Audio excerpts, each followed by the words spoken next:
So are you ready to PR yourself? We'll remove the mystery from all things PR, and we'll discuss everything from our top strategies to tips and tricks and everything that you can utilize to further enhance your brand or your message. I've been in media, I'm a journalist, and I'm also a publicist. I am Leah Frazier, CEO of Think3 Media, and your host for PR Yourself with Leah Frazier. Let's go. And welcome back to another episode of PR Yourself with Leah Frazier. I am your host, Leah Frazier, CEO of Think3 Media based out of Dallas, Texas. And I am so excited to be back with you guys for yet another episode this week. First off, I want to say thank you to everyone who reached out about last week's episode with Brett Farmelo. You guys were fangirling. And if there's a fanboying, you're fanboying. And I was too. So my dear friend, I'm going to shout her out, Cynthia Nevels, who listens to the show. She's been on the show. She gave me some great content ideas to get more of Brett's interview out there circulating because you guys know who he is. You know that he's a big deal. So we will definitely be recirculating some content with Brett. So thank you all for tuning in, sharing your feedback. Definitely keeps a fire under my ass. And it definitely helps to keep the show going. So thank you, thank you, thank you. And so, man, there has been so much happening. And I'm not even talking about politics. There's just been so much happening where I'm like, oh, like this was something that was great that happened in marketing or PR that I want to bring up to you guys, but I can't do everything. So I will do a PR best and a PR fail. So I'm going to start with the best. And I just want to shout out none other than Cardi B. Okay. I know she's not everybody's cup of tea, but I love the girl. And let me tell you why I want to shout out Cardi is because this girl in the rollout of her new album last week, as she was leading up to her album coming out, we saw her selling CDs and records in the street, in her sweats, in different parts of the US, kind of taking it back to the basics, you know, when you had promoters or you had the artists that had to push their own sales where maybe, you know, back in the day, they were selling it out of their cars or the trunks of their cars to make sure that they got their tapes or their cassette tapes out there or their CDs. And so she took it back there and she really put her feet to the pavement to get the word out instead of what we're seeing so many artists do. And this is not my words. I was reading a lot of articles online through various digital outlets that cover musicians and entertainers where they say some of the entertainers and the musicians kind of take the step back and they put all of their reliance in social media. And it's so funny that they said that, because even in my teaching principles of marketing at one of the universities that I'm at, I always have to remind my students, like when you're coming up with a marketing plan or I'm asking you, how would you construct this campaign for XYZ brand? Please do not turn in something to me where 80% of it is marketing it on social media when there's so many other avenues that define marketing. But we've gotten so comfortable, I think, nowadays with almost relying on things going viral or maybe even hoping for things to go viral that we're not really doing the hard work in the other areas of marketing. And so here we are seeing Cardi B doing almost like these hybrid activations where she's doing some stuff digitally online, but then she's in person. This morning it fell on my feed, one of the brand activation companies that did something for her in the Bronx. And they were literally laying out how they created like the Cardi B bodega experience where people got the Cardi B subs, but Cardi B was also out there promoting her album. So it was, again, it was this hybrid event. They created this bodega, but it was all around Cardi. And if you see the pictures out there, there's just like, it's a sea of people. I don't even know how they got her out of there. But it's things like this that kind of just inspire me, where it's like, let's just think outside of the box. Let's stop relying so heavily on social media to get the word out and then get disappointed when your event doesn't sell out or the tickets don't sell. And it's like, well, what did you do? Oh, well, I was posting it on social media. I'm telling you, every publicist can tell you that this is, this is what we hear. Well, I posted it on social media and, you know, I wasn't getting that many likes and da-da-da. when there's so many other avenues to getting it out, whether it's, yes, using influencers, but even, besides influencers, it's creating an active email marketing list, a newsletter. Maybe you have brand ambassadors that are helping you to get the word out. Maybe you're creating your own in-person events to convert people to customers. There's so many other ways to market. And it was just so much fun watching Cardi market this album and really going outside the box. But what inspired me the most was going back to the grassroots and really putting her feet to the pavement. And whether her record label was behind it or not, I think is irrelevant.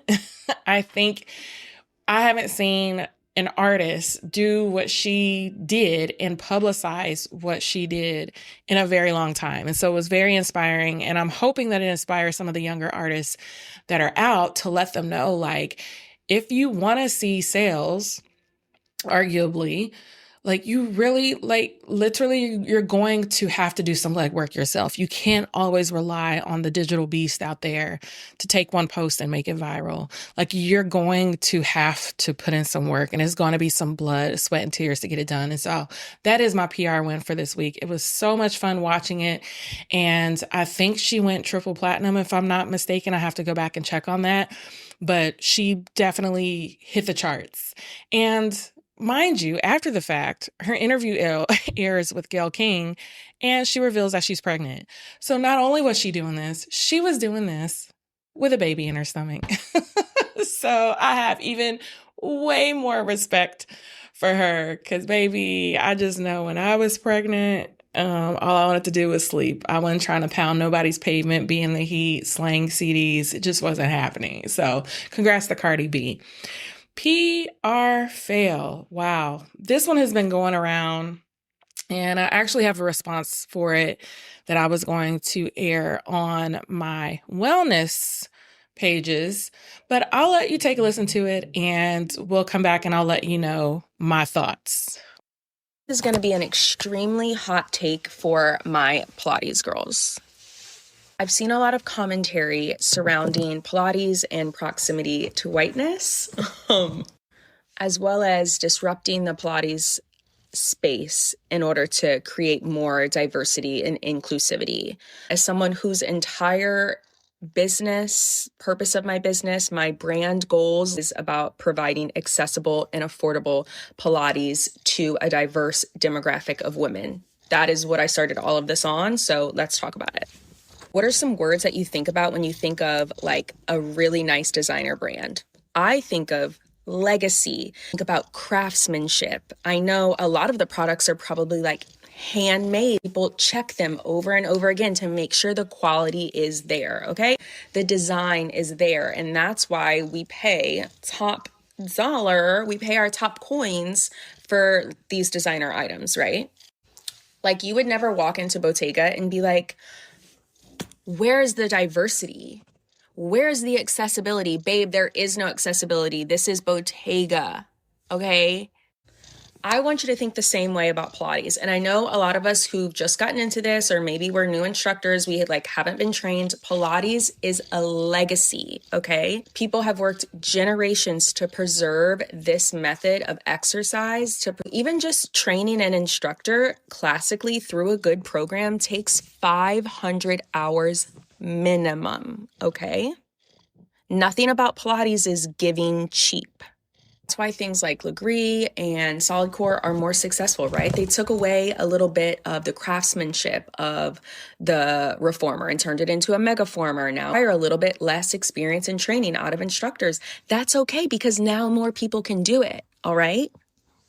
And just to be clear, I am all for the accessibility of Pilates, but I do want some of the Pilates newbies to think a little bit more critically before we come on here talking about, oh, okay. So that is Pilates by Raven on TikTok. She was on Love is Blind, and I don't think she had a successful run on her season. But she's mostly known for having her own independent Pilates business. And if you go on her TikTok page, it is this condescending tone of that, like, she knows more about Pilates than the next person. And the post just did not go over well. She's taken it down since I went back on her page before I started recording this. She's taken her apology down. So she did post an apology. It was definitely half-assed, and it was definitely through ChatGPT. She was like rolling her eyes the whole time. You can go out and YouTube all of this. And the whole time I'm just thinking, like, because she starts out with, like, I have a hot take. And you know, when somebody has a hot take, it's going to be a hot mess. And just the fact that, you know, people don't understand that once you put something out, whether it's your hot take or not, and it's not well researched, or it's something that is discriminating against a group or showing what your biases are, you can't take that back on the internet. And I will keep referencing, I feel like I reference every episode, my interview with Cynthia Nevels on oversharing on social media. Like, sometimes you guys just need to stick to your subject matter expertise, which I guess Raven could say that that was her subject matter expertise. But really, her subject matter expertise is like, show me how to do my leg lift and show me how to do the Pilates 100s.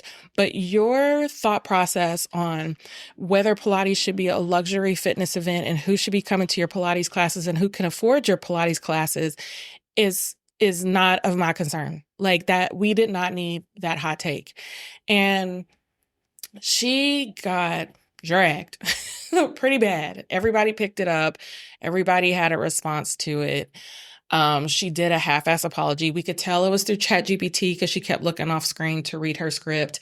So it was not good. So that is my PR fail of the week. I feel like before you put anything out on social media, whether it's a response to politics or it's a response to another blogger, like, I've even recently, like, I like to joke a lot, but because the world is so sensitive lately, I've even been kind of monitoring my responses on certain platforms and posts, like, oh, well, what if my friends or somebody that's following me sees this, my response to, you know, XYZ post and they don't understand that I'm just joking, you know? And so I have even been more cognizant of that. Am I censoring myself? Maybe a little bit, but when you have a very public brand, you have to be very careful about what you put out there. Or even if you mean well, if there's the potential that it could be misunderstood, just don't post it.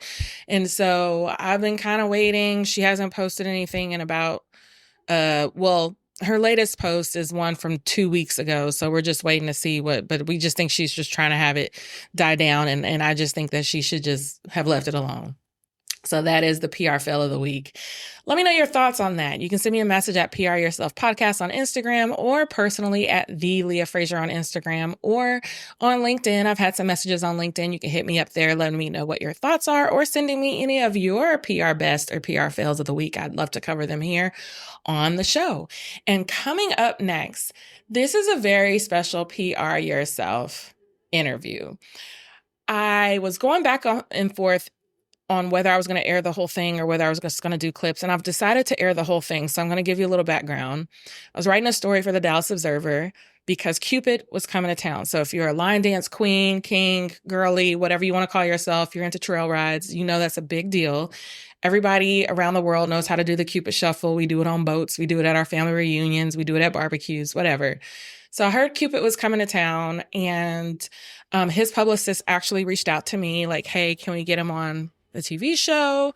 And I was like, yeah, let's go ahead and get him on Good Morning Texas. But even getting him, let's see, would he be interested in me running a story on him for the Dallas Observer? And she was like, oh, absolutely. So what you're about to hear is our one-on-one interview as I was interviewing him for the Dallas Observer. I've linked the full article of what's come after that into the show notes. But it's our interview. And what I want, the reason why I'm airing this is, one, I want you to listen to Cupid when he talks about how people were telling him that his idea and his theory was corny, how nobody believed in what he was building, and even after it took off, people were still kind of not in his corner. And he had those few people in his tribe that was like, no, you need to get after it. And so I want you to really listen to that part. It's not really, he was here in Dallas. So the article was to promote his appearance, which has since passed. So I get this is airing late.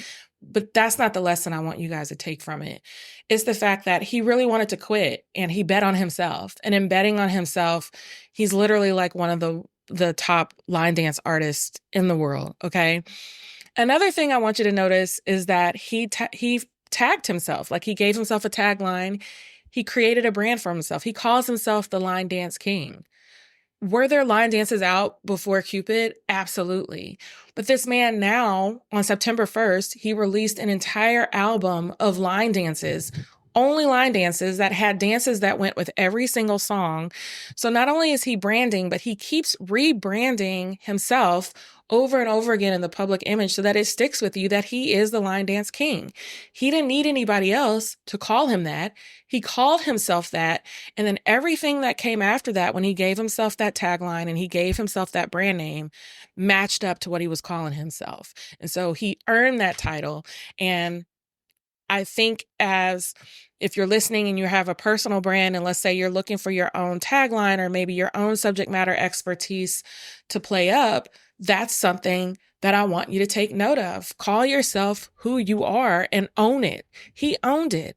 He didn't care if anybody believed in him, even though he was going to quit, but he had some friends behind him. He says, I am the line dance king. And he went with it and he ran with it. And he is what he is. So that was number 2. And then number 3, I want you to listen to his take on social media, how he uses social media and he also uses his other tribes to help spread his message. So when new music comes out, it's not Cupid just relying on his promotional team and his money and what he puts behind it. He has line dance instructors all over the world that will take his music, teach their people, and then keep recirculating it, whether it's on social media, creating UGC, user-generated content, or they have to stream it to play it so it contributes to his streams. This is absolutely genius. How can you create your own tribes that help to spread your message when it's time to market what you're doing? How can you create these mini tribes that help you and that end up mass spreading your message? So he mentioned that. And there was something else that Cupid mentioned. Oh, just the fact that he noticed what was trending in social media and he uses it to his advantage and he interacts with all of his fans. And I know that for a fact because when I reached out to bring him to Dallas earlier last year, he responded to me, gave me his manager's contact info. So I know he's very truthful when he says that. All of these little elements is why I think he has PR'd himself incredibly. And that's what I want you to take away from this interview. Not the fact that he came to Dallas and performed in his past, but I want you to pick out those little nuggets about what has made him successful and what made his latest album successful. So I want you to stay tuned. We're going to hear a word from a couple of our partners, and I will be right back after the break with Cupid, the Line Dance King. When you're the bottleneck in every major decision, growth isn't just about working harder. It's about working smarter. Since 2002, Integrality has helped entrepreneurs improve their operations through consulting, accelerator programs, and AI-driven platforms like Capixi. Our expert team delivers strategic solutions that drive profitable growth and reclaim valuable time. Ready to build a business that runs without you? Visit integralityllc.com and start your evolution today.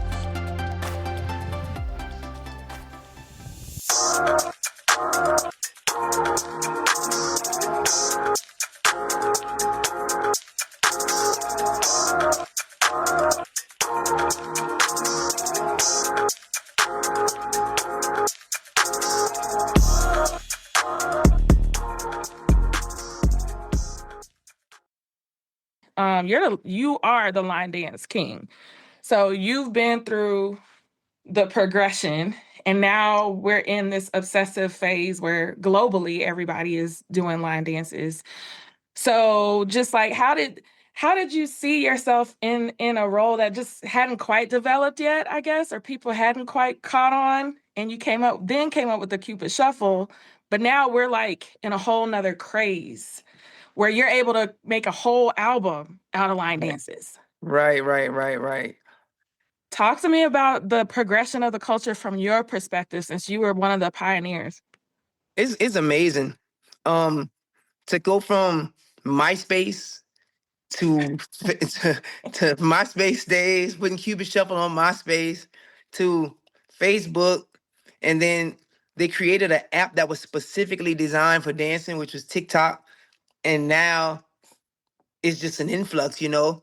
I think the biggest part for me though is that I'm happy that people acknowledge my work. Like sometimes when things blow up big, the people who fought and pioneered it and took the brunt Yeah. of it kind of get left out. So I Right. just think right now by, you know, people identifying me as the line dance king and me getting my flowers and people showing love, that means a lot because it was a long time where you know, these line dances is corny and this and that and that. It was rough. Like I was putting out line dance after line dance, and I just wouldn't get no love other than Cupid Shuffle because it like cracked the mold. But then I was the one hit wonder guy, and I had to live with that for the longest, and until you know flex and do it with your boots on, and those started getting big. So I've been through a lot, but I'm excited, man. I feel like it rejuvenated it inspired me to feel more youthful because now I'm out there rocking with the youngsters. You know, I see your Instagram. You on Carnival cruise ships and all sorts of stuff with these people. everywhere. And it was funny is I'll meet people and they'll be like, "Yeah, flex my jam. My daughter loves it." When I was in seventh grade, we was doing the Cupid Shuffle, and I'm like, "Dang! Like, look at how far you know many years it's covered." So it's a good place. I'm enjoying everything right now. I was about to say that must feel good as an artist to know that you've spanned across generations. So it's not just the aunties, you know, and the Right, uncles right. want to do it. Like the kids love it, and you know they hear it and they go run into the dance floor, or whatever the situation may be. To know that you have a part in that has to feel really good. It really does feel good. I can't lie about that. So I have a question for you as far as like what inspired you to keep going in those moments where you were creating line dances, like maybe even before Cupid Shuffle. And like you said, people said it was corny. We're not going to do that. How did you continue to create when maybe the support wasn't at the level that it's at right now? I almost stopped doing it. Because I sing for real, for real. So, you know, I would have on We like know. We're like, did y'all know he actually can sing? but you know, people just never really paid attention to it because of the directions. And I almost got into this whole thing where I was gonna stop doing that and try to do ballads and stuff like that and do like real traditional R&B music. But then one of my buddies, my boy Butch, he made a comment to me one time at Essence Festival. We was out promoting and stuff. And he said, "Man, if these people gonna keep putting you in a box, make sure you own the box." And it hit me like a ton of bricks. Like he right. Like I'd rather be the king of line dance than the nobody of R&B, Mm. you know. And I just started putting them out, and then right around that time, they created Instagram and Twitter. And when they came out with that, I was like, wait a minute. So I don't have to go and staple a poster on a telephone pole, and I don't have to hand out CDs. I can press send and get my music to 100,000 people. You didn't give that to the wrong person. So I went crazy. I built my own email list. I interact with all my fans directly, and so they fly the flag, and it just started going from person to person to person to person, and that's how I built like this whole line dance, you know, team of people. When my promo team is so strong, if I drop a line dance right now on this live and send it out, it's gonna be 700 instructors gonna be Everywhere. teaching that dance this week. That's another part too, to know that like your impact, you have instructors teaching a dance. I know my dad's wife, we were going to Dubai and they rent this big yacht and we do flex and Cupid Shuffle and all the line dances on the biggest yacht in Dubai. But she was taking the classes to make sure she knew the dance so she could participate That's on so the fire. yacht. And then in Dallas, we have so many instructors that's all they do is line dance for fitness. So I know you didn't have all that in mind when you started this journey, but like, how does that make, how does that resonate with you to know like this is a worldwide phenomenon, not just Louisiana or Texas or the South? This is global.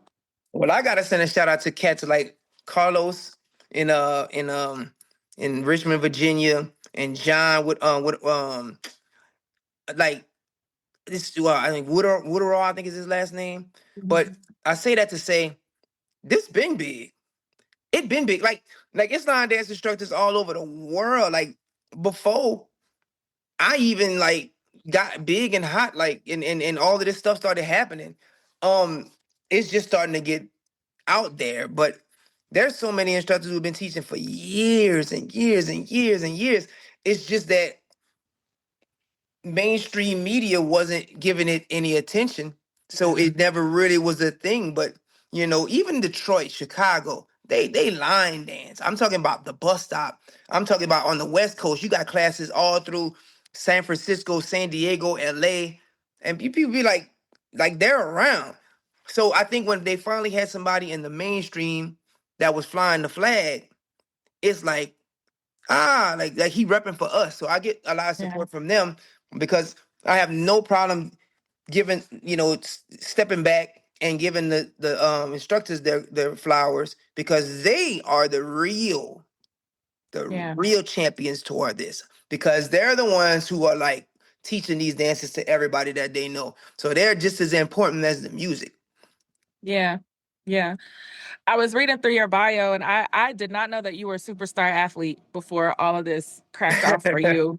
Oh yeah, I used to How do does an my thing. athlete, I know you have music in your blood. We've said, no, he can really sing, right? But Right. how do you transition from that to line dancing, or that was the genre that you wanted to fall into? How does an athlete go there? Like, how did you get there? Well, you can't be out of shape making this kind of music. I tell you now. I will Like say, flexes, it gets the calves, man. Your calves be burning on that second turn.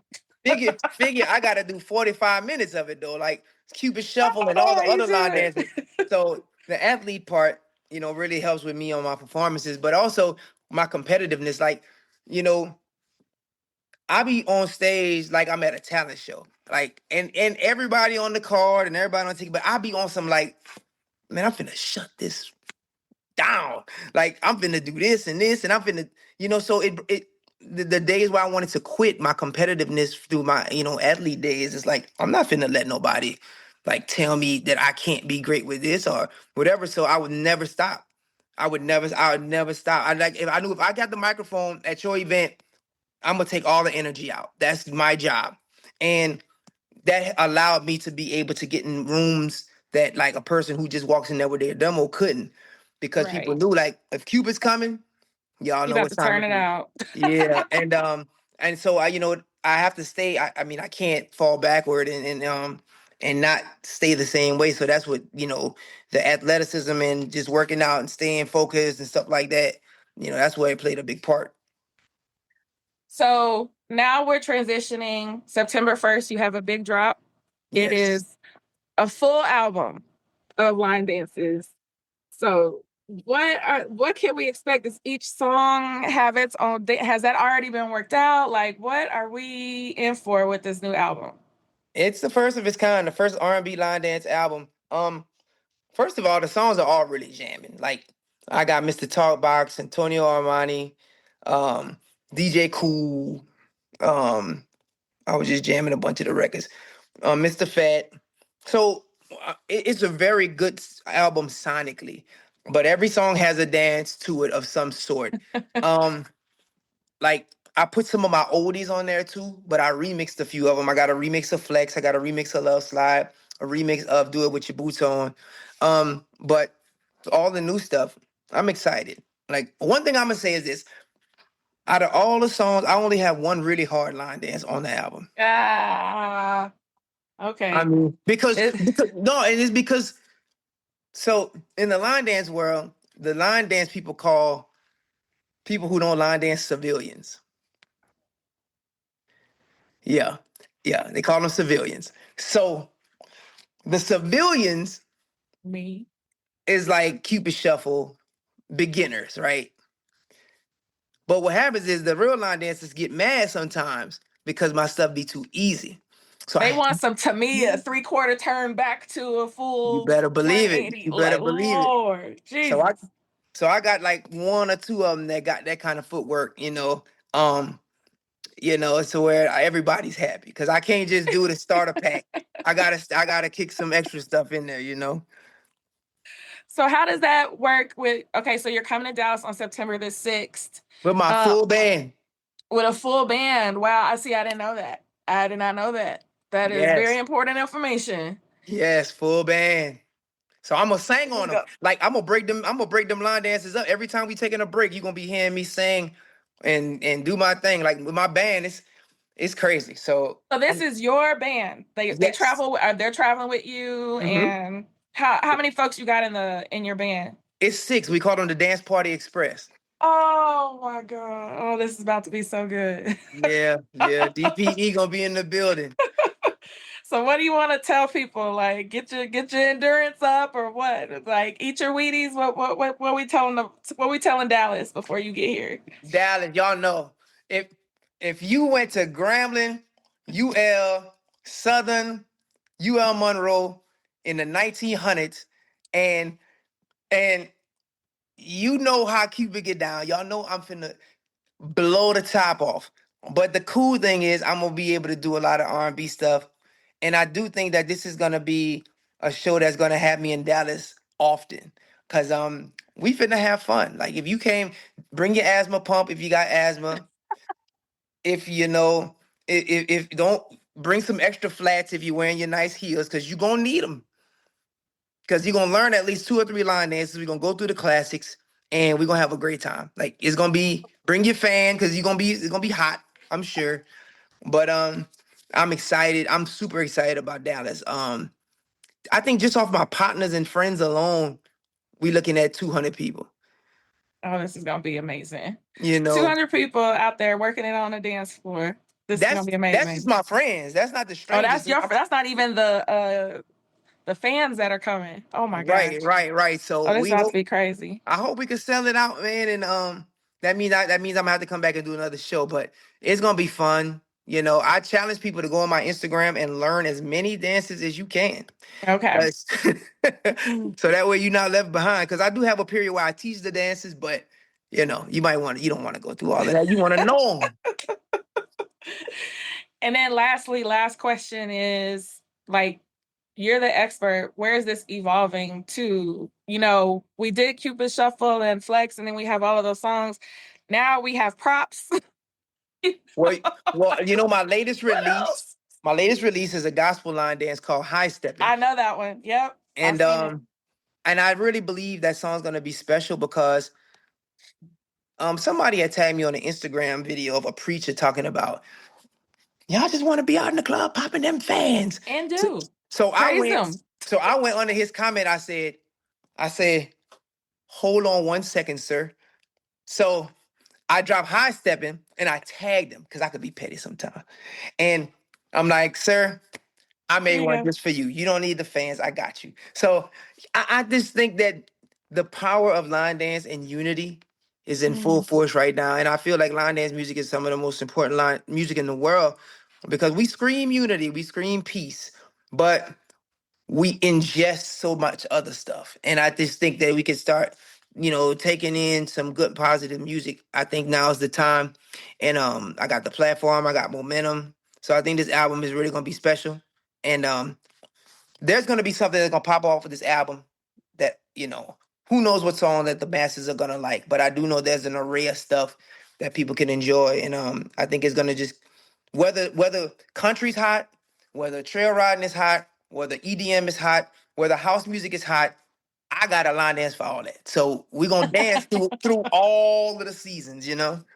I love it. I love it. Well, I appreciate you for your time and then just honestly what you bring to the culture. You bring so much joy. I think it's funny to see the memes where it's like where all this is going on in the world, black people out here Cupid shuffling and popping fans. So Crazy. uh but I think that speaks volumes because you give people hope and inspiration and give us something to, you know, another outlet. So it's Right. awesome. I appreciate that.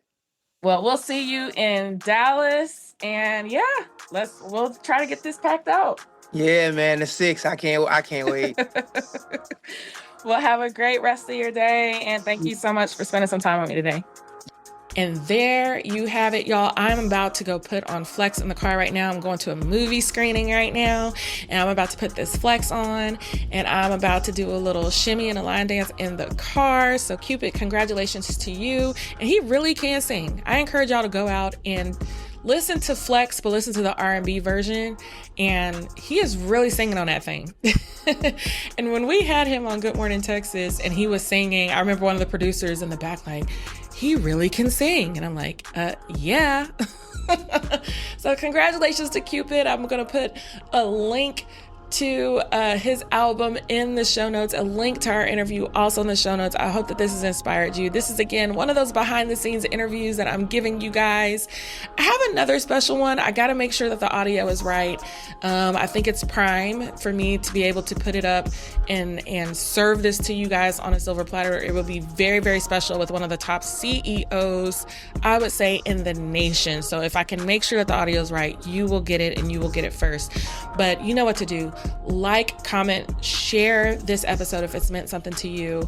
Share it out with folks that you know need to hear this message. Reach out to Cupid and say, I heard you on PR Yourself with Leah Frazier, or I read that interview in Dallas Observer, and we want you back in Texas, or we want you in our town. So please let Cupid know that you're there for him, that you support him, that you heard this interview, and that he's just doing amazing things.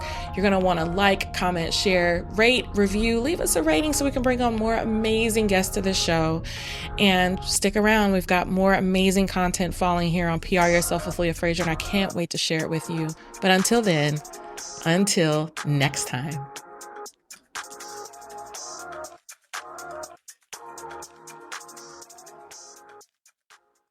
Remember sitting in your office dreaming of creating a home that's truly a sanctuary, where every sunrise held promise and every sunset brought peace?